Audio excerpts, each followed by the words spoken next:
یہ 10 جانور جو اگر آپ کے گھر میں موجود ہیں آپ کی زندگی میں بے برکتی اور مشکلات کا باعث بن سکتے ہیں۔ ان جانوروں کو گھر سے نکال دینا ضروری ہے کیونکہ جب تک یہ جانور آپ کے گھر میں ہوں گے آپ کی زندگی میں سکون اور برکت نہیں آ سکتی اور آپ کبھی بھی مالی کامیابی حاصل نہیں کر سکتے۔ اس ویڈیو میں ہم نہ صرف ان جانوروں کے بارے میں بتائیں گے بلکہ ان کو اپنے گھر سے نکالنے کے طریقے بھی بتائیں گے، اس لیے اس ویڈیو کو آخر تک دیکھنا ضروری ہے۔ جیسا کہ ہم سب جانتے ہیں کہ اللہ تبارک و تعالیٰ نے تمام مخلوقات کو پیدا کیا ہے اور ان میں سے کچھ مخلوقات ہمیں حلال اور بعض حرام کر دی گئی ہے۔ کچھ جانور گھر میں خوشحالی اور برکت لاتے ہیں جبکہ کچھ جانور بے برکتی اور زوال کا سبب بنتے ہیں۔ نمبر 1 ہے مکھی۔ علماء کرام اور بزرگان دین کے مطابق مکھی ایک نجس مخلوق ہے اور اسے گھر میں رکھنے سے بے برکتی اور رزق کی تنگی آتی ہے۔ عیسائی اور یہودی مکھی کو شیطان کا دوست مانتے ہیں کیونکہ ان کا کہنا ہے کہ مکھی کی 3000 آنکھیں ہوتی ہیں جن میں سے کچھ آنکھیں شیطان کی ہوتی ہیں اور ان آنکھوں کے ذریعے وہ انسانوں پر نظر رکھتے ہیں۔ تاریخ بھی ہمیں بتاتی ہے کہ مچھر کے بعد مکھی دوسرا سب سے زیادہ بیماریاں پھیلانے والی مخلوق ہے اور انسانوں کی موت کا سبب بھی بن سکتی ہے۔ اس لیے بزرگان دین نے مکھیوں کو گھر سے نکالنے کا ایک مؤثر طریقہ بتایا ہے۔ آپ نیاز بوک کے پتے لے کر مسل کر گھر کے مختلف حصوں میں پھینک دیں۔ اس کے کچھ ہی دیر بعد آپ دیکھیں گی کہ تمام مکھیاں گھر سے باہر نکل جائیں گی۔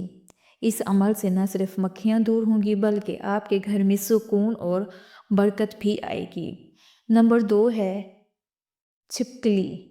چھپکلی گھر میں مصیبت اور پریشانی لانے والی مخلوق سمجھی جاتی ہے۔ علماء کرام اور بزرگان دین کا کہنا ہے کہ جس گھر میں چھپکلی ہوتی ہے وہاں اچانک پریشانیاں اور مشکلات آتی رہتی ہیں۔ نبی کریم صلی اللہ علیہ وآلہ وسلم نے چھپکلی کو قتل کرنے کا حکم دیے ہے کیونکہ یہ ایک نافرمان جانور ہے۔ جب حضرت ابراہیم علیہ السلام کو نمرود نے آگ میں پھینکا تو شہد کی مکھی نے افسوس کا اظہار کیا تھا۔ اب سوال ہے کہ چھپکلی کو مارنے کا حکم کیوں دیا گیا؟ اسلامی تعلیمات میں چھپکلی کو مارنے کا حکم دیا گیا ہے اور اس کی وجہ کچھ تاریخی اور شرعی حقائق ہیں۔ یہ بات احادیث سے ثابت ہے کہ رسول اللہ صلی اللہ علیہ وآلہ وسلم نے چھپکلی کو ایک ناپسندیدہ مخلوق قرار دیا ہے اور اس کے قتل کی ترغیب دی۔ حضرت ابراہیم علیہ السلام کو جب نمرود نے آگ میں ڈالا تو اللہ تعالیٰ نے آگ کو ان کے لیے ٹھنڈا اور سلامتی والا بنا دیا۔ اس وقت چھپکلی نے نمرود کا ساتھ دیتے ہوئے آگ کو بھڑکانے کی کوشش کی۔ اس نے اپنی سانس سے آگ کی شدت کو بڑھانے کی کوشش کی تاکہ حضرت ابراہیم علیہ السلام کو زیادہ نقصان پہنچے۔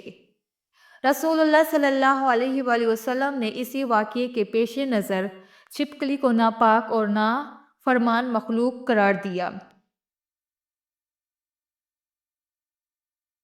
رسول اللہ صلی اللہ علیہ وآلہ وسلم نے فرمایا چھپکلی کو مارو کیونکہ یہ نافرمان جانور ہے۔ ایک اور حدیث میں ہے رسول اللہ صلی اللہ علیہ وآلہ وسلم نے فرمایا جو شخص پہلی ضرب میں چھپکلی کو مارے اسے 100 نیکیاں ملتی ہے، دوسری ضرب میں 70 اور تیسری ضرب میں اس سے کم۔ اگر آپ کے گھر میں چھپکلیاں زیادہ ہوں تو ان سے چھٹکارا پانے کا ایک آسان طریقہ یہ ہے کہ انڈوں کے چھلکے لے کر ان جگہوں پر رکھیں جہاں چھپکلیاں آتی ہیں۔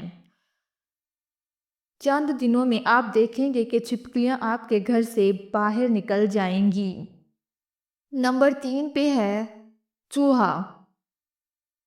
چوہے ہمیشہ سے انسان کے دشمن رہے ہیں جو انسان کی فصلوں اور مال کو نقصان پہنچاتے ہیں۔ یہ نہ صرف فصلوں کو تباہ کرتے ہیں بلکہ اناج کے گوداموں میں گھس کر کھا جاتے ہیں جس کے نتیجے میں قحط سالی اور دیگر مسائل پیدا ہوتے ہیں۔ بزرگوں کا کہنا ہے کہ اگر گھر میں ایک چوہا ہو تو زیادہ مسئلہ نہیں، لیکن اگر ان کی تعداد بڑھ جائے تو یہ رزق میں کمی کا سبب بنتے ہیں۔ چوہوں سے نجات کے لیے ایک اسلامی واقعہ یاد کیا جاتا ہے کہ حضرت نوح علیہ السلام کی کشتی میں چوہے بہت بڑھ گئے تھے۔ اللہ کے حکم سے حضرت نوح علیہ السلام نے شیر کے جسم پر ہاتھ پھیرا اور اس سے بلیوں کا جوڑا نکل آیا جو کشتی میں موجود تمام چوہوں کا خاتمہ کر دیا۔ لہٰذا اگر آپ کے گھر میں چوہے ہوں تو آپ ایک بلی پال سکتے ہیں جو نہ صرف چوہوں کا خاتمہ کرے گی بلکہ گھر میں برکت اور سکون بھی لائے گی۔ نمبر 4 پہ ہے چمگادڑ۔ چمگادڑیں اکثر گھروں میں چھپ کر رہتی ہیں۔ ان کے بارے میں اکثر لوگوں کو پتہ ہی نہیں چلتا۔ آپ نے انہیں رات کے وقت اڑتے ہوئے دیکھا ہوگا۔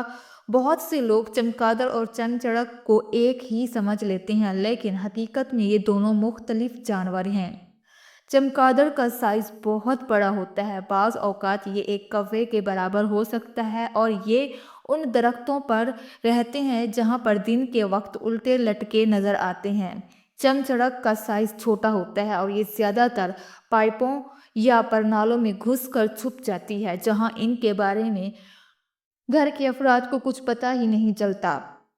سائنسدانوں کے مطابق چمچڑک کے ہونے والے گھروں میں خون کی بیماریاں، سانس کی تکلیف اور بواسیر کی بیماریوں کا سامنا زیادہ ہوتا ہے۔ بزرگان دین اور علماء کرام کا بھی کہنا ہے کہ جہاں چمچڑک بس جاتی ہے وہاں فقیری اور بربادی آتی ہے، لہٰذا آپ کو اپنے گھر کے مختلف کونوں اور پائپوں اور پرنالوں کا اچھی طرح جائزہ لینا چاہیے تاکہ آپ کو چمچڑک کا پتہ چل سکے۔ نمبر 5 پہ ہے لال بیگ۔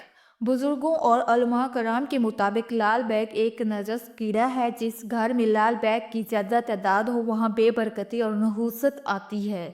سائنسدانوں پہلے لال بیگ کو بے زر سمجھتے تھے لیکن حالیہ تحقیق میں یہ بات سامنے آئی ہے کہ یہ کیڑا دل کی بیماریوں کا سبب بن سکتا ہے۔ اس کے علاوہ یہ پیٹ میں کیڑے پیدا کرنے کا بھی باعث بنتا ہے۔ اگر آپ کے گھر میں لال بیگ ہے تو ان سے بچنے کا آسان طریقہ یہ ہے کہ سونے سے پہلے تمام برتن دھو کر رکھیں، کھانے پینے کی چیزیں اچھی طرح ڈھانپ کر رکھیں اور گھر کا کوڑا کرکٹ باہر پھینک دیں۔ چند دن تک اس معمول کو اپنانے سے آپ کے گھر سے لال بیگ کا خاتمہ ہو جائے گا۔ ناظرین، کبوتر ایک حسین اور دلکش پرندہ ہے جو عام طور پر گھروں اور مزاروں میں پایا جاتا ہے۔ اس پرندے کے بارے میں کہا جاتا ہے کہ حضرت نوح علیہ السلام نے اس کے لیے امن و سلامتی کی دعا فرمائی تھی۔ یہی وجہ ہے کہ کبوتر انسانوں کے قریب رہتا ہے۔ دوسری طرف کوا کو بد دعا دی گئی تھی اور وہ اس وجہ سے وہ ہمیشہ انسانوں سے دور رہتا ہے اور اسے منحوس سمجھا جاتا ہے۔ تفاسیر میں آیا ہے کہ حضرت نوح علیہ السلام نے جب اپنی کشتی کو جودھی پہاڑ پر روکا تھا تو کبوتر کو زمین کی حالت جانچنے کے لیے بھیجا۔ کبوتر زیتون کا پتا لے کر آیا جس سے یہ پتہ چلا کہ پانی کم ہو چکا ہے۔ اسی موقع پر حضرت نوح علیہ السلام نے کبوتر کے گلے میں سبز دوپٹہ ڈالا اور اس کے لیے دعا کی۔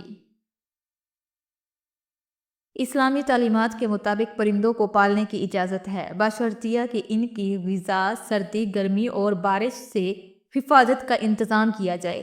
رسول اللہ صلی اللہ علیہ وآلہ وسلم کے صحابی حضرت انس رضی اللہ تعالیٰ عنہ کے بھائی نے بھی ایک پرندہ پال رکھا تھا اور نبی کریم صلی اللہ علیہ وآلہ وسلم نے اس پر کبھی اعتراض نہیں کیا بلکہ محبت کا اظہار کیا۔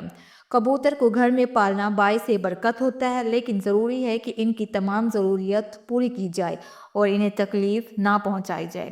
ایک حدیث میں ہے کہ ایک کبوتر رسول اللہ صلی اللہ علیہ وآلہ وسلم کے سر پر منڈلا رہا تھا اور اپنی شکایت کر رہا تھا کہ کسی نے اس کے انڈے اٹھا لیے ہیں۔ نبی کریم صلی اللہ علیہ وآلہ وسلم نے اس کے انڈے واپس رکھنے کا حکم دیا۔ فقہا کے مطابق کبوتر پالنا جائز ہے لیکن کبوتر بازی میں وقت اور مال کا ضیاع ہوتا ہے، اس لیے اس سے بچنا چاہیے۔ اللہ تبارک و تعالیٰ سے دعا ہے کہ وہ ہمیں اپنے گھروں کو ہر قسم کے نجس اور گندے جانوروں سے محفوظ رکھے اور ہمیں نیکی کی بات سننے، سمجھنے اور اس پر عمل کرنے کی توفیق دے۔ آمین یا رب العالمین۔ ناظرین کرام، اگر آپ کو آج کی ویڈیو پسند آئی ہے تو ویڈیو کو لائک کر دیں، کمنٹ باکس میں اللہ کے 99 ناموں میں سے ایک نام ضرور ٹائپ کریں۔ شکریہ۔ اللہ حافظ۔